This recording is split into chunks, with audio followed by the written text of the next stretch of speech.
found that older Black women are most judgmental about natural hair too. Oh, for real? Oh my God, yes. Like, are you gonna comb that hair? You need to do something with that. Or once I do press my hair out, oh, that you look good, girl. Like, you look sharp. Like, I look sharp with my fro too. Exactly. I know this.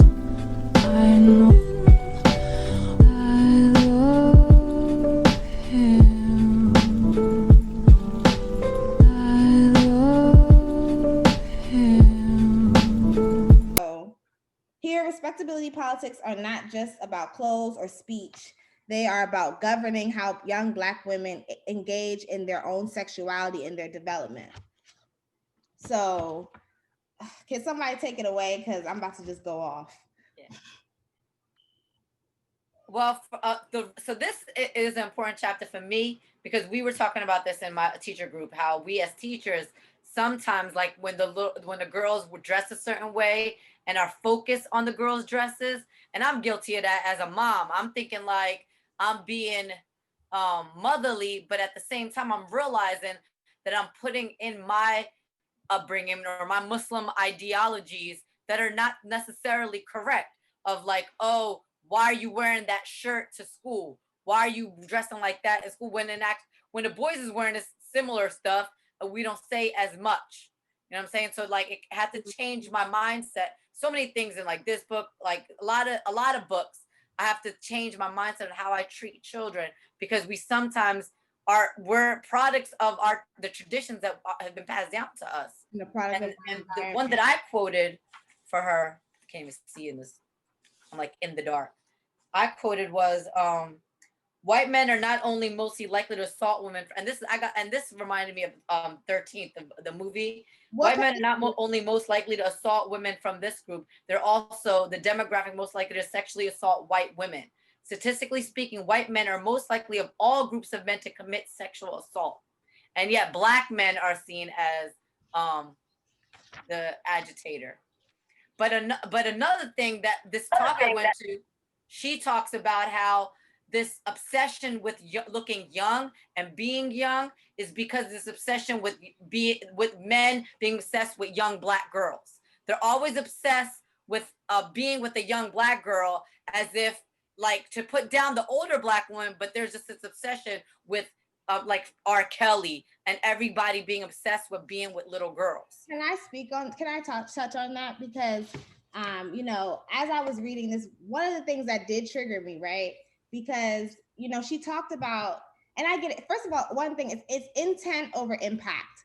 I understand that you're trying to protect. I understand that you I understand that the person that's doing this is, you know, coming from a place of like, I know that there's nasty men out here who, you know, I get it. So, for me, however, I have an issue like with, you know, respecting my elders, and they talk about it in like, you know, in the chapters as well, respectability politics, because I feel like older Black women would feel threatened by me, threatened by my breast. You're threatened by my sensuality. You're threatened by the fact that a grown man is attracted to me. Like, it makes you feel a way, and they would jump out there. Like, older Black women have a tendency of jumping out there with people that they do not know. You know how many strangers have come up to me and said something about the way I look?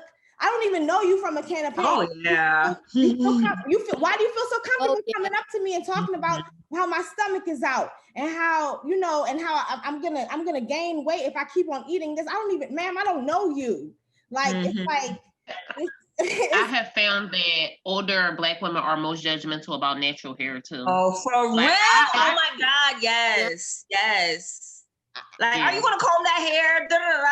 You need to do something with that. Or once I do press my hair out, oh, that you look good, girl. Like, you look sharp. Like, I look sharp with my fro too. Exactly. I hate that. But also, we also have to think about it. They do touch on it inside the book about how like assimilation is the key. And it's like Black women who choose not to assimilate, or, you know, understand their power without assimilation, they kind of get like judged or like looked down at or this and that. Like, you know what I'm saying? Like, almost having everybody remember they big chop, right? I don't know. Everybody remember they big chop. It's almost something that's revolutionary. To not put chemicals and poison in your hair is something revolutionary. Like, come on, that's ridiculous. Why are our features and the way that we naturally show up in the world like weapons? I don't know. Everything that the Black woman does is political. Everything about us just being, and like, because we're sexualized from a child, and then from there we're sexualized, or either we're sexualized or mammified as an adult. Like, it's just. But that's why they're just now passing a Crown Act, because the old, like our OGs, they pressed their hair and permed their hair. They didn't. I went through so much for my daughter. Like, my daughter actually is depressed because her teachers would say, "Oh," because I loved my kids' natural hair. So her kindergarten teacher was like letting the kids say, "Her hair too big. We can't see the board." And she was like, "Maybe you could do something with her hair."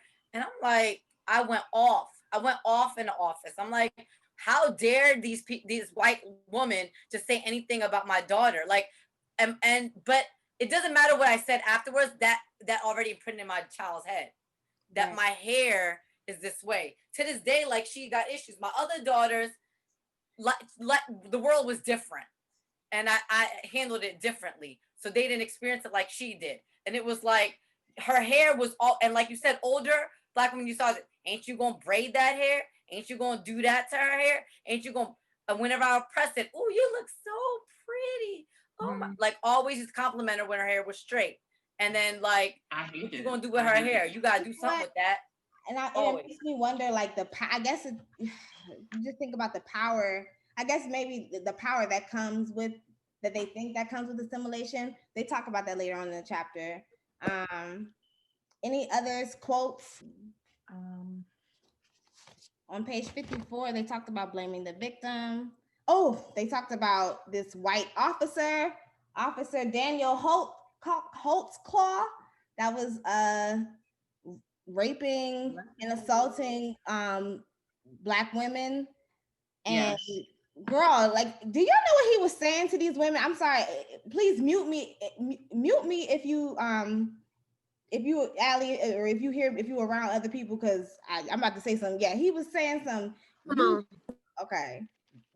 All right. He was talking about some. You gonna take this white dick and all this other shit and this, that, and the third. You can unmute me now, Allie. But yeah. So he was targeting. Give me 1 second. Can you show me how to unmute? Because I'm in the car with the kids. I mean, how to mute. LOL. Which one? Up in the corner. Is that? Hold on. It's not no little thing at the bottom of your screen. I'm sorry. I'm gonna turn down. Yeah, but it's like mute for me, you know? No. It's oh yeah. a different device. I think you just gotta turn your volume down, girl, on the side. Turn it down on the side. Can I? All right, so give her a thumbs up when it's okay. What you say, Deasia? A lot of times people like share these experiences of like, oh, as a Black woman, I experienced somebody saying like this to me, or, you know, people saying like, you know, straighten your hair and things like that. Like, because I didn't experience that. And it's like, and it's like, I hate hearing about people, you know, experiencing stuff. But then it's like, for me, it's like my thing was like, don't get a perm. You know, I know some of y'all see my hair when I was younger, big hair. And it's just like, once I wanted to get a perm, and I know y'all have about like a biracial family. So I'm like the darkest one. I'm the one with the, you know, I had long hair, but mine was thick and nappy. They had long hair, but theirs were, my sister's mom is Puerto Rican, my other sister's mom is white. So it's, you know, it's like, all right, I want to get a perm too. And it's just like, but I also was like, with my mom's side of the family, I was the lightest one. With my dad's side of the family, I was the darkest one. So it's just like, all right, you know, I'm getting a perm now. It's like, hey, I don't have any edges now. Like, you know, stuff like that. But it was like, I never experienced somebody saying like up until I was an adult, any like making any kind of comments about, you know, oh, the way it was more so like a, oh, you're too light, or your hair is I had those comments like, you know, men, or like stuff about nobody ever told me like, oh, you should perm your hair. It was like something I wanted to do.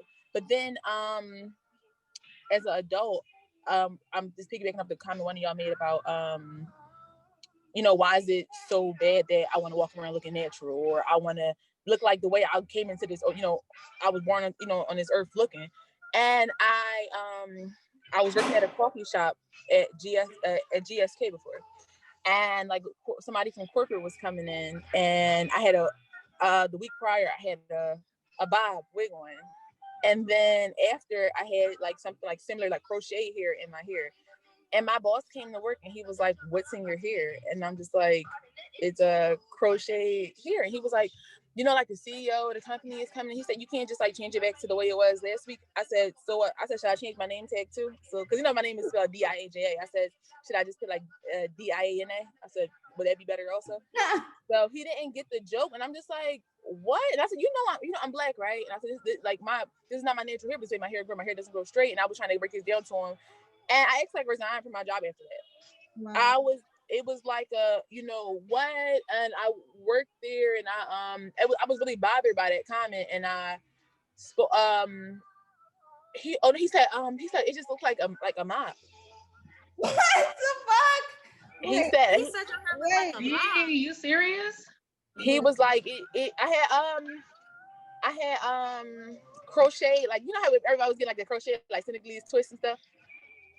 Yeah. And I had like, it was like ombre. It didn't look like big and ghetto and like my hair like couldn't fit. He was just like, it just reminds me of like a mop.